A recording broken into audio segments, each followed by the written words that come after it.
الحمد لله وكفى وسلام على عباده الذين اصطفى أما بعد عن عبد الله بن عمر رضي الله تعالى عنهما قال قال رسول الله صلى الله عليه وسلم لا يبيع بعضكم على بيع بعض أو كما قال عليه الصلاة والسلام سبحان ربك رب العزة عما يصفون وسلام على المرسلين والحمد لله رب العالمين اللهم صل على سيدنا محمد وعلى آل سيدنا محمد وبارك وسلم اللهم صل على سيدنا محمد وعلى آل سيدنا محمد وبارك وسلم اللهم صل على سيدنا محمد وعلى آل سيدنا محمد وبارك وسلم۔ حضرت عبداللہ بن عمر رضی اللہ تعالی عنہما فرماتے ہیں کہ اللہ کے محبوب صلی اللہ علیہ وسلم نے فرمایا، تم میں سے کوئی شخص اپنا مال دوسرے کے بیچے ہوئے پر نہ بیچے۔ بخاری شریف کی یہ روایت ہے اور مسلم شریف میں بھی یہ حدیث موجود ہے، اور امام بخاری اور امام مسلم رحمۃ اللہ علیہ جب بھی کوئی احادیث بیان کرتے ہیں تو اوپر ایک عنوان قائم کرتے ہیں جس کو باب کہا جاتا ہے، پھر اس عنوان کے تحت جتنی بھی باتیں احادیث میں موجود ہیں وہ ساری احادیث اس کے تحت ذکر فرماتے ہیں۔ عنوان اس باب کا یہ ہے، باب تحریم الخطبۃ علی خطبۃ اخیہ حتی یأذن او یترک، کہ اپنے مسلمان بھائی کے پیغام نکاح پر پیغام نکاح بھیجنا حرام ہے یہاں تک کہ وہ اجازت دے دے یا وہ رشتہ چھوڑ دے۔ اب اس باب کو قائم کر کے نیچے ایک حدیث مبارکہ جو ذکر فرمائی ہے اور اس کا مفہوم اور تشریح یہ ہے کہ اگر کوئی شخص کسی چیز کی خرید و فروخت کر رہا ہو تو اس دوران آپ اپنا معاملہ بیچ میں نہ ڈالیں۔ پتہ چل گیا کہ فلاں گاڑی فلاں بندہ دیکھ رہا ہے اور آپ کو بھی گاڑی کی ضرورت تھی، آپ نے دیکھی تو آپ کو یوں لگا کہ یہ گاڑی تو بڑی کم قیمت میں اچھی مل رہی ہے، تو اب پارٹی خراب کر رہے ہیں۔ یہی کام اسٹیٹ کے کام میں بھی ہے، مکانوں کی خرید و فروخت میں بھی ہے، یہی کام گاڑیوں میں بھی ہے، یہی موبائلوں میں بھی ہے، ہر چیز کی خرید و فروخت میں یہ معاملہ ہوتا ہے، اور یہی معاملہ رشتہ داری قائم کرنے میں بھی ہوتا ہے کہ بعض مرتبہ کوئی پسند ناپسند کا معاملہ ہوتا ہے۔ اب کسی کو کہیں رشتہ کرنا پسند ہے اور اس کا ارادہ ہے کہ میں اس گھر میں رشتہ اپنا بھیجوں گا، قائم کروں گا، لیکن اللہ کی شان کہ ابھی بھیجا نہیں تھا کہ وہاں سے دوسرا رشتہ ان کے گھر پر پہنچ گیا۔ اب جب اس شخص کو معلوم ہوا کہ وہاں رشتے کی بات چل رہی ہے تو فوراً اس نے اس رشتے کو خراب کرنے کے لیے رشتہ بھیج دیا۔ یہ منع ہے کہ کوئی معاملہ ہو رہا ہو تو اس وقت پھر اپنا معاملہ بیچ میں داخل نہ کرو۔ اب یہ اخلاق ہیں، اسلامی اخلاق۔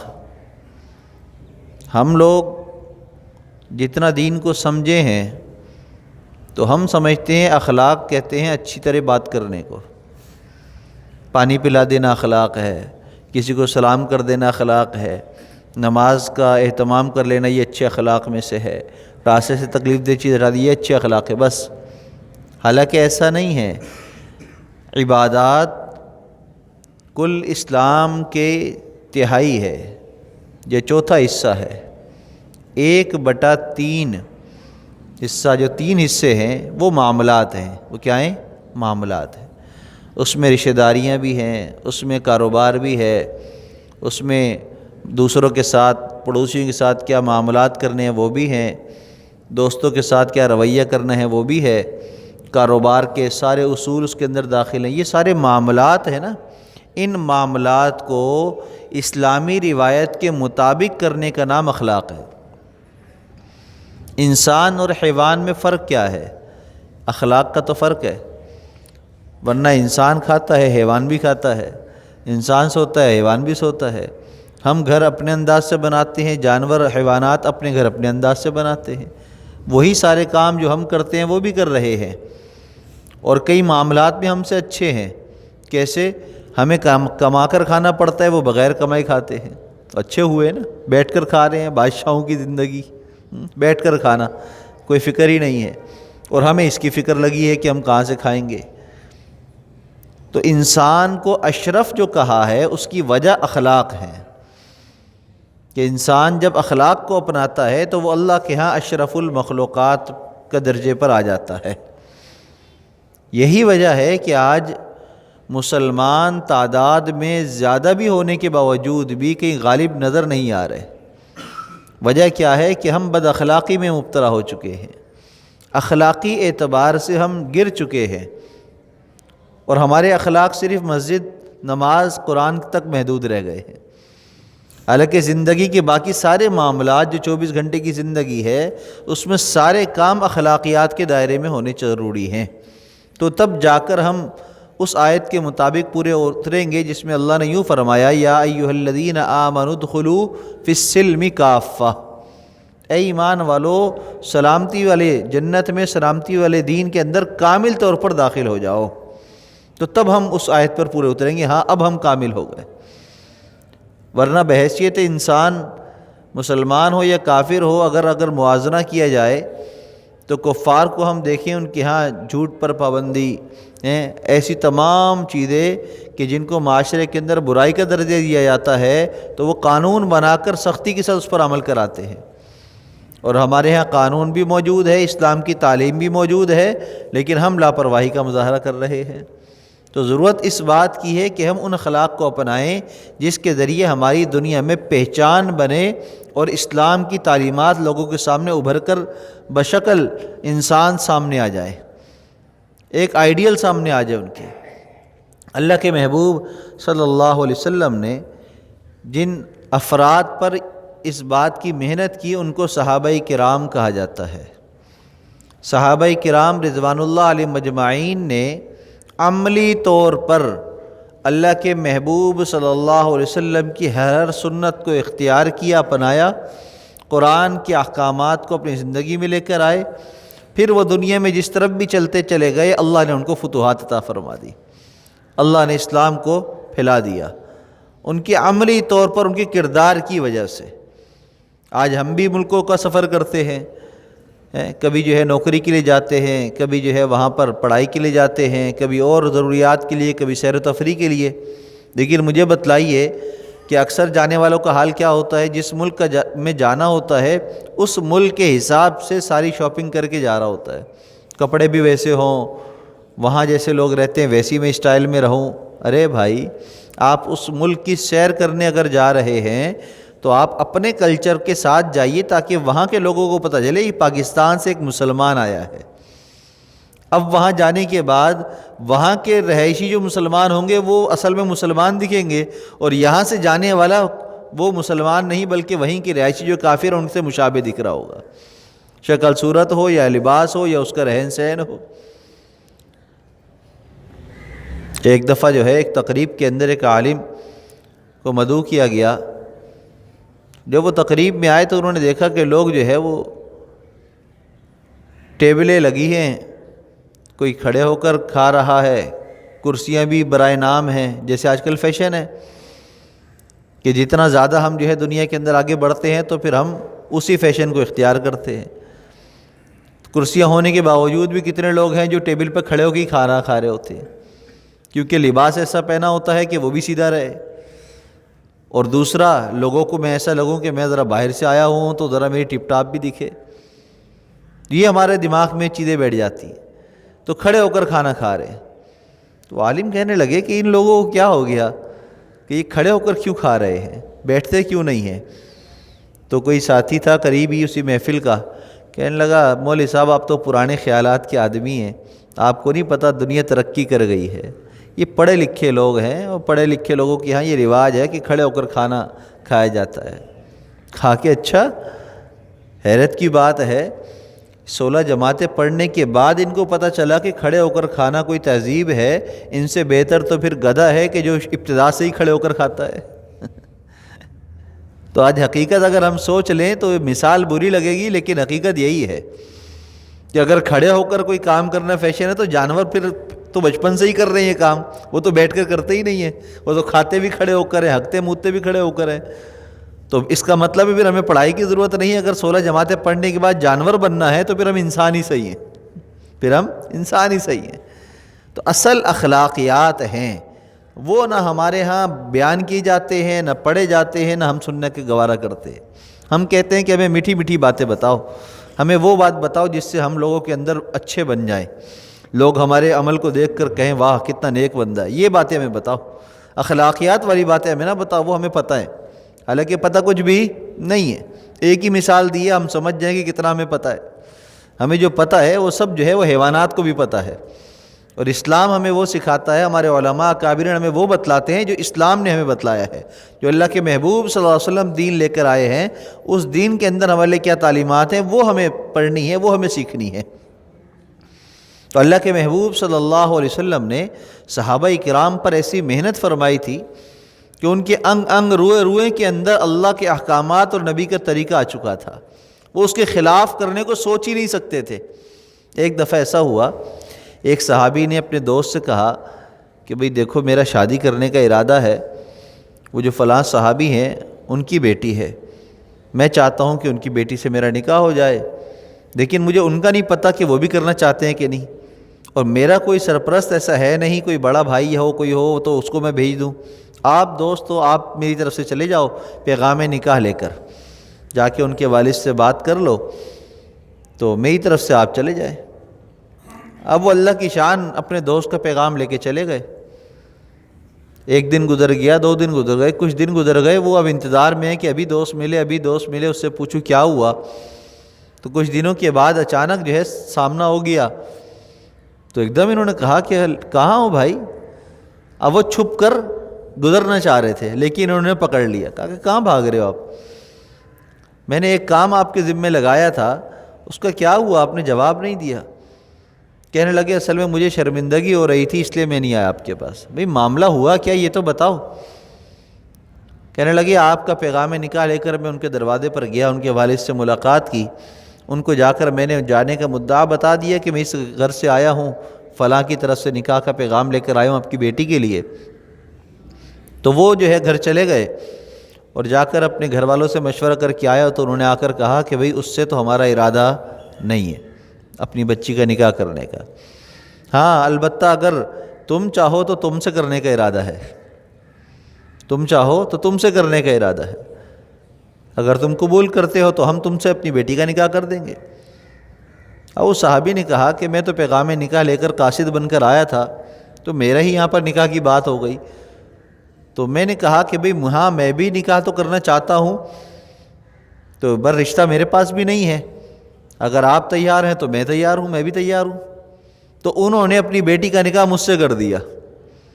اب آپ کے پاس آتے ہوئے مجھے شرم آ رہی تھی کہ پیغام نکاح آپ کا لے کر گیا تھا اور کام میرا بن گیا، تو میں کس منہ سے آپ کے پاس آتا؟ خامہ میری آنکھوں میں حیا تھی، میں اس وجہ سے آپ سے مل نہیں پا رہا تھا۔ اب آگے سے جواب سنیے جو ہمارے لیے حیران کن بھی ہے اور عمل کے قابل بھی ہے۔ وہ صحابی کہنے لگے اللہ اکبر، یہ کیا کیا آپ نے؟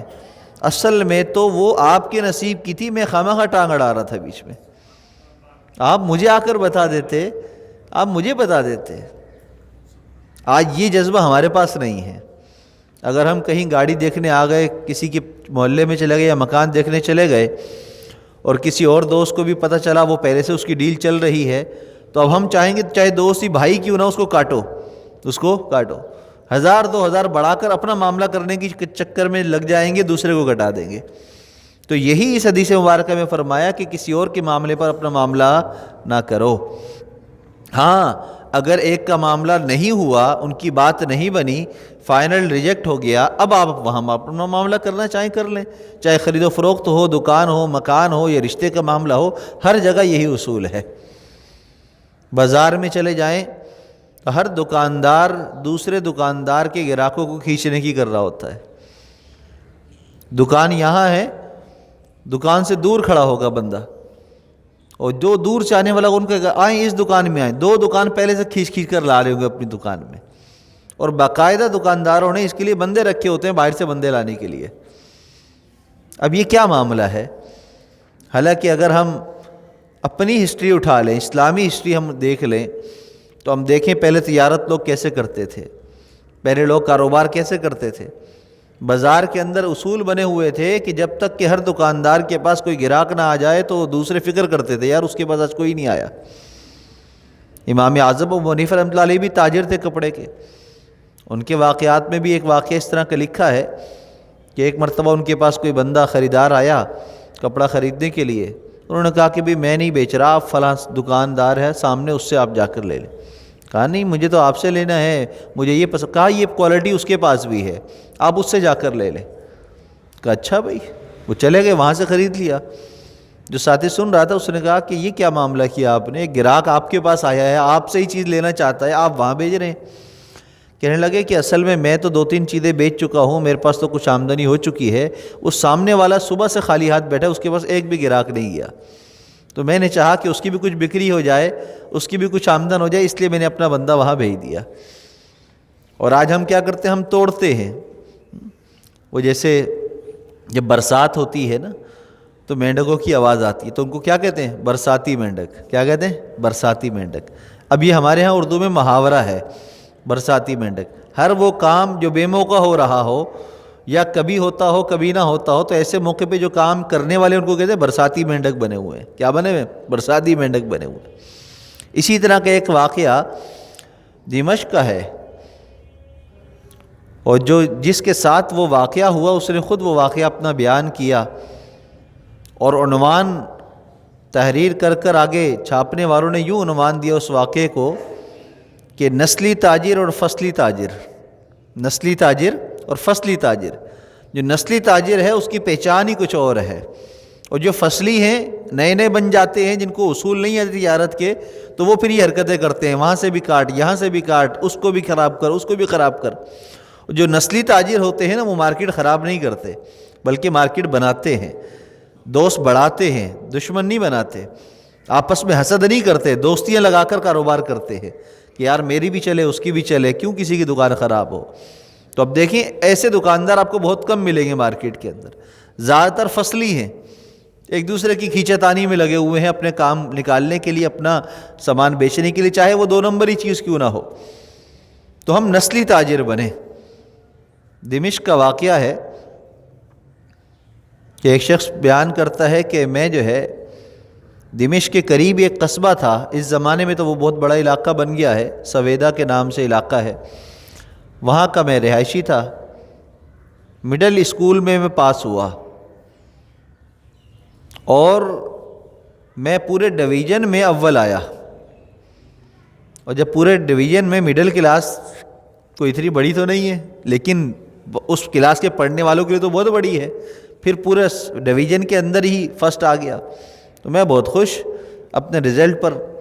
اب میں خوش کہ میں کیا کروں، کوئی سیر بھی کروں، کچھ تحفے تحائف بھی لوں، گھر والوں کو بھی کچھ کھلاؤں، اب یہ میں پلاننگ بنا رہا ہوں۔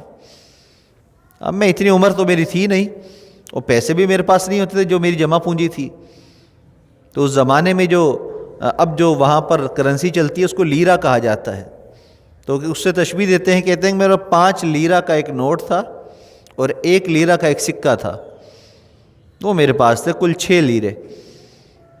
تو میں نے سوچا کہ پیسے تو خوب ہیں میرے پاس، دمشق جو شہر ہے وہاں گھوم کر آتا ہوں، وہاں کے بازار، وہاں کی چیزیں ذرا بڑی اچھی مشہور ہیں، وہاں ذرا شاپنگ کر کے آتا ہوں۔ خوشی جو ہے میں نے تیاری کی، اپنے والدین کو بتایا کہ میں دمشق جا رہا ہوں، قریب ہی ہے، لیکن قصبے سے شہر آنا ایک لمبا سفر کہلاتا ہے، پہلے زمانوں میں تو بہت لمبے کہلاتے تھے یہ سفر، اب تو دنیا بڑی سمٹ گئی ہے۔ اب تو بندہ یہاں سے کرنگی جائے یا دبئی جائے ایک ہی بات ہے، کرنگی رش میں پھنس کے پہنچے گا تو وہاں بھی 1-1.5 گھنٹہ لگ جائے گا، اور 1.5 گھنٹے میں دبئی بھی بندہ پہنچ جاتا ہے۔ تو اب تو دنیا بڑی بالکل ایک ایسے ہے تشتری کی مانند ہے، انگلیوں پہ سامنے دیکھ رہے ہیں، پوری دنیا کا نقشہ سامنے ہے، ہواؤں میں اڑ کر بندہ پہنچ جاتا ہے۔ تو وہ فرماتے ہیں کہ میں جو ہے بس تیاری کی اور گھر سے نکلا، بس کے اڈے پر پہنچا، 1 لیرہ میں نے اپنی جیب سے نکالا، بس کا کرایہ دیا، باقی 5 لیرے میری جیب میں محفوظ تھے۔ میں چل پڑا دمشق کی طرف، وہاں گیا، وہاں کے بازار میں چکر لگایا، وہاں کی پسندیدہ مٹھائی اور مختلف چیزیں میں نے خریدی۔ اب ایک دکان پر میں خریداری کر رہا تھا، تو کہتے ہیں وہ دکاندار اور اس کا بیٹا آج تک میں نہیں بھولا، اور اس واقعے کو 40 سال گزر گئے۔ جب اس بندے نے وہ واقعہ بیان کیا، وہ کہتے ہیں کہ اس وقت 40 سال گزر چکے مجھے ان سے ملے ہوئے، اس واقعے کو آج تک میں اس بندے کا نقش، اس کے بیٹے کا چہرہ میں نہیں بھولا، اتنا پختہ مجھے یاد ہے ان کا انداز کیا تھا تجارت کا۔ کہتے ہیں کہ میں نے خریداری کی، اپنی مٹھائی جو بھی چیزیں لینی تھی ان سے لی، دکان سے ان کی خریداری کی، اور جب پیسے دینے کی باری آئی میں نے جیب میں ہاتھ ڈالا تو پیسے نہیں، جیب خالی۔ اب میرے چہرے پر ایک مایوسی آ گئی، یہ کیا ہوا؟ میں تو اتنا خوش تھا کہ فرسٹ ڈویژن پاس ہوا ہوں، گھر والوں کو یہاں سے تحفے طائب مٹھائی لے کر جاؤں گا، مزے کریں گے، کچھ سیر بھی میں نے کر لی ہے، اب ساری سیر ساری خوشی پانی ہو گئی، چہرے پر مایوسی آ گئی، پیسے ہی نہیں جیب میں، وہ دکاندار مجھے دیکھ رہا تھا۔ تو پھر میں نے کہا کہ بھئی بات یہ ہے کہ پیسے میرے گھر پر رہ گئے ہیں، میں ذرا گھر سے لے کر آ رہا ہوں، پھر میں سامان لے لوں گا۔ دکاندار نے پوچھا کہاں سے آیا ہو؟ تو میں نے اپنے قصبے کا نام بتایا، تو سمجھ گیا یہ دور سے آیا ہے، تو کہنے لگا کہ آپ بیٹھو، ابھی اتنا دور سے آئے ہو، تھوڑی دیر بیٹھو پھر چلے جانا۔ اس کو بٹھایا، پھر اپنے بیٹے کو اندر دکان میں سے بلایا، چھوٹے کو، اس کی عمر کا بیٹا تھا، اس کو بلایا، کہا کہ چائے پلاؤ اس کو۔ چائے دونوں کے لیے چائے منگائی۔ اب وہ لڑکا بھی کہتا ہے میں خود بھی چائے پی رہا تھا، اس کا بیٹا میرے ساتھ بیٹھا، وہ چائے پی رہا، گپ شپ کر رہے ہیں، دکاندار دیکھ رہا ہے۔ اور جب چائے پی کر میں فارغ ہوا تو وہ کہنے لگا کہ ایسا کرو کہ یہ سامان لے جاؤ، اور جو اس کی قیمت ہے نا وہ تم پھر بعد میں آ کر دے دینا، کوئی مسئلہ نہیں ہے۔ تو کہنے لگا کہ میں نے کہا کہ میں دوبارہ نہیں آؤں گا، میں دوبارہ نہیں آؤں گا، پتہ نہیں کب آؤں، اس لیے کہ اتنا دور ہے میرا گھر، اور پھر میں پاس کی ہونے کی خوشی میں سیر کرنے آیا، تب دوبارہ پتہ نہیں کب سیر کرنے آؤں، لہذا میں آؤں گا تو لے لوں گا، ابھی ورنہ رہنے دیں، مجھے بھی نہیں چاہیے۔ کہا کہ نہیں آپ یہ لے کر جاؤ، آپ یہ لے کر جاؤ، اور جو ہے اس کے پیسے آپ بعد میں دے دینا، اور مجھے پتہ ہے آپ آؤ گے، واپس آپ آؤ گے۔ کہا کہ اس دکاندار نے بڑے یقین کے ساتھ یہ بات مجھے کہی، مجھے اس کے جملے، اس کا چہرہ بھولتا نہیں ہے۔ بہرحال میں سامان لے کر دکان سے نکلا، بڑا مایوس کہ بھئی میرے پیسے پتہ نہیں کہاں گر گئے، کہاں چلے گئے، کسی نے نکال لیے۔ ابھی میں تھوڑا ہی دور گیا تھا، بس اسٹاپ کے قریب بھی پہنچنے والا تھا کہ پیچھے سے وہی دکاندار کا بیٹا جو ہے وہ بھاگتا ہوا آیا، اور آ کر مجھے آواز دی، اور مجھے آ کر کہنے لگا ہنستے ہوئے کہ بھئی وہ آپ کے پیسے ہماری دکان میں ہی گرے ہوئے تھے، آپ کی جیب سے وہیں گر گئے تھے، اور یہ آپ کے سامان کے اتنے پیسے بنے ہیں 5 لیرہ میں سے، اور یہ آپ کے بچ گئے ہیں، یہ آپ لے لیں۔ اب وہ شخص کہتا ہے کہ میں دکان سے نکل کر یہ سوچ رہا تھا کہ شہر گھومنے آیا تھا، مقروض ہو گیا، اب قرض کا بوجھ بھی ہے، اور اب واپس کیسے جاؤں گا، بس کا کرایہ بھی نہیں ہے، سارے ہی پیسے غائب ہیں جیب سے۔ اور جب اس نے مجھے پیسے باقی دیے تو میں تو خوش کہ سامان بھی میرا اپنا ہو گیا، قرض سے بھی خلاصی ہو گئی، اور جانے کا کرایہ بھی مجھے مل گیا۔ اب میں خوش گھر کی طرف روانہ ہوا۔ گھر پہنچا، میں گھر جا کر والدین کو میں نے سارا واقعہ سنایا۔ والد میرے بڑے خوش ہوئے کہ اچھا اتنا نیک دکاندار۔ اب میں نے وہ والدہ بھی بڑی خوش ہوئی۔ والد نے مجھے کہا کہ ایسا کرو کہ فلاں جو میٹھے کی ڈش بنتی ہے، جیسے ہمارے آج کل رواج ہے، کھانا بنوایا، اور کہا کہ یہ کل تم دکاندار کے پاس جاؤ، ان کو جا کر ہدیہ دے کر آؤ، ان کو جا کر ہدیہ دے کر ان کو شکریہ ادا کر کے آؤ، انہوں نے تمہاری مدد کی، تمہارے پاس پیسے نہیں تھے پھر بھی تمہیں سامان دے دیا، اتنے اچھے اخلاق سے تمہارے ساتھ پیش آئے، چائے بھی پلائی، ان کو یہ ہدیہ دے کر آؤ۔ اب وہ کہتے ہیں کہ میں نے کہا اچھی بات ہے، کل چلا جاؤں گا۔ لیکن ہوا یہ کہ جب میں والدین کے پاس سے بیٹھ کر فارغ ہوا، اٹھ کر اپنے روم میں آیا، وہاں پر میں جو کپڑے اتار کر گیا تھا، جب میں نے اس کی جیب میں ہاتھ ڈالا تو 5 لیرہ وہاں پڑا ہوا تھا۔ میرے پیسے میرے گھر پہ ہی میرے قمیض میں تھے، تو وہ پیسے دکاندار نے اپنی طرف سے بھی دے دیے تھے، کیونکہ وہ سمجھ گیا تھا کہ یہ وہاں قصبے تک جائے گا، بس کا کرایہ بھی نہیں ہوگا اس کے پاس، اور یہ خوشی اس کی غم میں بدل گئی ہے، تو انہوں نے وہ ہیلا کیا کہ بھی ہماری دکان میں ہی گر گئے تھے، اس بہانے سے اس کو پیسے بھی دے دیے، کرایہ بھی دے دیا۔ کہتے ہیں اب میں حیران ہو گیا، میں نے والد کو آ کر بتایا یہ ہوا ہے۔ اب وہ اور حیران ہوئے، بولا کہ اب تو ضرور تمہیں جانا ہی پڑے گا۔ تو مجھے وہ دکاندار کے الفاظ یاد آئے کہ تم آؤ گے ضرور، تم آؤ گے ضرور۔ تو پہلے زمانے میں ایسے تاجر ہوا کرتے تھے جس کی وجہ سے تجارت پھلتی پھولتی تھی۔ آج ایسے تاجر آپ کو گنتی پہ ملیں گے، انگلیوں پہ، آپ انگلیوں پورے پاکستان میں کتنے ہیں بس، ورنہ باقی مارکیٹ کا حال بہت برا ہے، بہت برا ہے۔ اب مارکیٹ کیوں خراب ہوتی ہے؟ مارکیٹ چلانے والے کون ہیں؟ ہم لوگ ہیں نا، تو اس کا مطلب ہم صحیح نہیں ہیں، اس کا مطلب ہم صحیح نہیں ہیں۔ ہم اپنے معاملات کو درست کریں، اپنے لین دین کے، خرید و فروخت کے معاملات کے اندر جو غیر شرعی چیزیں ہیں، جس کے اندر دو نمبریاں بہت ہیں، ایسے کاموں کو ہم چھوڑیں، شریعت اور سنت والے معاملات کی طرف آ جائیں، اور اسلام نے جو ہمیں تجارت بتلائی ہے اس تجارت کو ہم اختیار کریں۔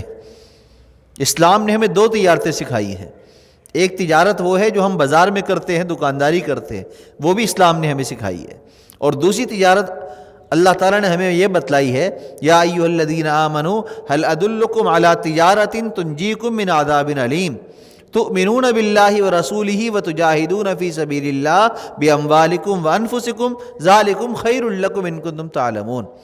اللہ فرما رہے ہیں کہ میں تمہیں ایک تجارت بتلاؤں، ایسی تجارت کہ جس میں تمہیں دنیا آخرت کے عذاب سے نجات بھی مل جائے اور تم اللہ کے یہاں سرخرو ہو جاؤ، تمہارے لیے بہت بہترین تجارت ہے، اور وہ کیا ہے؟ تؤمنون باللہ ورسولہ، اللہ اس کے رسول پر ایمان لاؤ، اور ایمان لانے کے بعد وتجاہدون فی سبیل اللہ باموالکم وانفسکم، اپنے مال سے بھی اپنی جان سے بھی اللہ کے راستے میں جہاد کرو۔ جہاد کیا ہے؟ یہی تو جہاد ہے، اپنے نفس کو گناہوں سے روکنا نفس کا جہاد ہے، اپنے مال کو حلال کا اہتمام کرنا یہ مال کا جہاد ہے، کہ ہم حلال کا اہتمام کریں، غیر شرعی کاموں سے، کاروباروں سے اپنے آپ کو روکیں، اور اللہ کے راستے میں مال کا حق ادا کریں، لوگوں پر خرچ کریں۔ حضرت عثمان غنی رضی اللہ تعالیٰ عنہ نے اتنا مال اللہ کے راستے میں خرچ کیا کہ اگر اس زمانے کے اعتبار سے ہم دیکھے جائے تو کسی اور صحابی نے کبھی اتنا مال خرچ نہیں کیا۔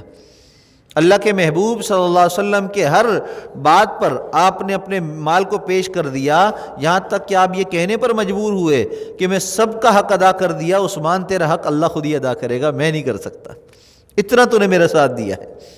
کس طرح دیا تھا؟ مال کے ذریعے دیا تھا، جان کے ذریعے دیا تھا۔ تو آج ضرورت اس بات کی ہے کہ ہم حلال کمائیں گے تو حلال جگہ لگے گا بھی، چونکہ کمائیوں میں ملاوٹ ہے، حرام کی جو ہے وہ مل جاتی ہے، رشوتوں کا، اور معاملات خراب ہوتے ہیں تو حلال پھر خرچ بھی نہیں ہوتا، اکاؤنٹ بھرا ہوتا ہے لیکن نکلتا نہیں ہے۔ کیوں نہیں نکل رہا؟ حلال نہیں ہے نا۔ اگر حلال ہوتا تو حلال کاموں میں نکلتا، نہ گھر میں خرچ ہو رہا ہے، نہ اپنی ذات پر خرچ ہو رہا ہے، نہ بیوی بچوں پر خرچ ہو رہا ہے، جمع ہو رہا ہے۔ ایک شخص کا انتقال ہوا، کراچی کے ہی، انتقال جب ان کا ہوا تو نازو آباد میں ان کی ایک دکان تھی، اچھا ان کا کاروبار تھا اس زمانے میں، 10-15 سال پرانی بات ہے یہ، اور ان کے پاس پرانی کرولا تھی جو ٹیکسیوں کے چلتی ہے نا آج کل، وہ کرولا پرانی والی، پرانے ماڈل کی وہ تھی، اور ایک ویسپا تھی ان کے پاس۔ زندگی انہوں نے ایسی گزاری، ویسپا پہ دکان جاتے تھے، بچے جو ہے نا وہ فیملی کے لیے کار تھی، باقی کوئی پیدل آ جاتا دکان پر، کوئی رکشے میں آ جاتا، یہی زندگی ان کی گزری۔ بوڑھے ہو کر انتقال کر گئے۔ ان کے انتقال کے بعد جب ان کی وراثت تقسیم کرنے کی باری آئی تو ان کی 5-6 بیٹیاں، بیٹے، 2 بیٹے، تقریباً 8-10 لوگ، اور ان کی مرحوم کی جو بیوہ تھی وہ، ان سب میں جب وراثت تقسیم ہوئی تو ایک بیٹی کے حصے میں اتنا مال آیا کہ آرام سے 40-50 لاکھ والا مکان اس کی ملکیت ہو گیا، ایک بیٹی کے حق میں۔ تو بیٹے کا اس سے ڈبل ہوا، اور والدہ کا 8واں حصہ ہوتا ہے، اس کا اور زیادہ ہوا، تو کتنا سب کا مال ہوا ہوگا، کروڑوں میں۔ حیدری میں دکانیں، نازو آباد میں گھر مکان کرایوں پر، دکانیں کرایوں پر، وہاں جہاں علاقے میں رہے وہاں ان کی دکانیں 3-4 مارکیٹ میں، ایسے علاقوں میں مارکیٹوں میں دکانیں جہاں اس وقت 1-1 لاکھ روپے سے کم کرایہ نہیں ہے ان دکانوں کا، لیکن زندگی کیسی گزر رہی تھی؟ ایک ویسپا پر اور ایک پرانی سی کرولا پر۔ ان کے انتقال کے میرے خیال ابھی 2 مہینے بھی نہیں گزرے ہوں گے کہ ان کے بیٹے نے نیو ماڈل کروڑا نکلوائی. پیسہ آ گیا نا, تو بھی دنیا میں ہی رہ جائے گا. صحیح کمایا ہے, صحیح جگہ خرچ کرتے رہیں, لگاتے رہیں, جائے گا کچھ نہیں. کفن میں کوئی جیب نہیں ہے, یہیں رہ جائے گا. اللہ کے راستے میں لگائیں, اپنے اوپر لگائیں, اپنے گھر والوں پہ لگائیں, خرچ کریں اس کو. خرچ کر دیں, جو اللہ کے راستے میں خرچ کریں گے اس کا بدلہ وہاں ملے گا. جو اپنی ذات پر یہاں خرچ کریں گے وہ یہیں رہ جائے گا. تو ہم جتنا یہاں خرچ کر رہے ہیں اس سے ہم کئی گنا آخرت کے لیے خرچ کریں, تاکہ ہمارے لیے وہاں پر بھی ذخیرہ ہو جائے, وہاں پر بھی ہمیں مل جائے. اور یہ کام اسی وقت ہو سکتا ہے جب ہم فصلی تاجر کی بجائے نسلی تاجر بن جائیں, جب ہم اخلاقیات کو عبادات کے بجائے معاملات کے اندر بھی اپلائی کریں. اپنے معاملات کے اندر بھی اخلاق کو ہم دیکھیں کہ ہمارے کہیں اخلاق گرے ہوئے تو نہیں ہیں معاملات کرنے میں. تنخواہ دینے میں رلا رہے ہیں, ضرورت پوری کرنے میں رلا رہے ہیں, ملازمین کو, نوکروں کو, ماتحتوں کو تنگ کر رہے ہیں. چھٹی مانگنے آ جاؤ تو چھٹی نہیں ملے گی, تنگ کر کے رکھا ہوا ہے, اور پیسہ جمع کیے جا رہے ہیں کمائی. تو آج ضرورت اس بات کی ہے کہ ہم اخلاق کو سمجھیں کہ اخلاق اپنانے کہاں ہیں اور کیسے اپنانے ہیں. اللہ ہم سب کو دین کی سمجھ اور صحیح عمل کی توفیق عطا فرمائے. وآخر دعوانا ان الحمد للہ رب العالمین. سبحان ربی العلی الوہاب.